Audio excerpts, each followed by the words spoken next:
ప్రభుత్వ ఉద్యోగం కోసం భర్తను చంపిన భార్య. ఇది మరీ దారుణమైన విషయం. భర్త అటెండర్ ఉద్యోగం చేస్తుంటే ఆ భర్తను చంపేసి ఆ ఉద్యోగం తాను పొందుతుందనే ఆశ కొద్ది భర్తను చంపిన భార్య. కానీ అసలు విషయం ఏంటంటే చంపితే జైలుకి వెళ్తారనే విషయాన్ని లాజిక్ మర్చిపోయారు.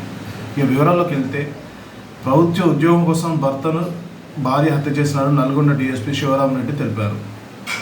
జిల్లా కేంద్రంలోని 1 టౌన్ పోలీస్ స్టేషన్లో మంగళవారం ఏర్పాటు చేసిన విలేకరుల సమావేశంలో వివరాలు వెల్లడించారు.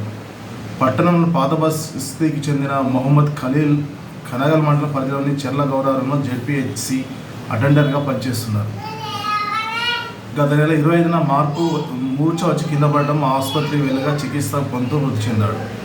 ఈ మేరకు అతని భార్య అక్సర్ జహా ఫిర్యాదు ఇవ్వడంతో అనుమానాస్పద కేసుగా నమోదు చేశారు. మృతుడి తల్లి మహమ్మద్ బేగం తన కొడుకు మృతిపై అనుమానం ఉందని పోలీసులకు ఫిర్యాదు చేశారు.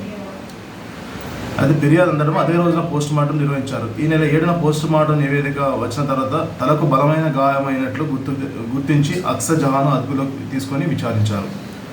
2007లో వివాహం జరిగి ముగ్గురు పిల్లలు పుట్టిన తర్వాత భర్త మద్యానికి బాధిస్తే నిత్యం వేధిస్తున్నట్టు అడ్డు తొలగించుకోవడంతో పాటు తనకు లేదా పిల్లలకు ప్రభుత్వ ఉద్యోగం వస్తుందని భావించి తలపై కొట్టడంతో మృతి చెందడని భార్య పోలీసుల విచారణలో చెప్పింది.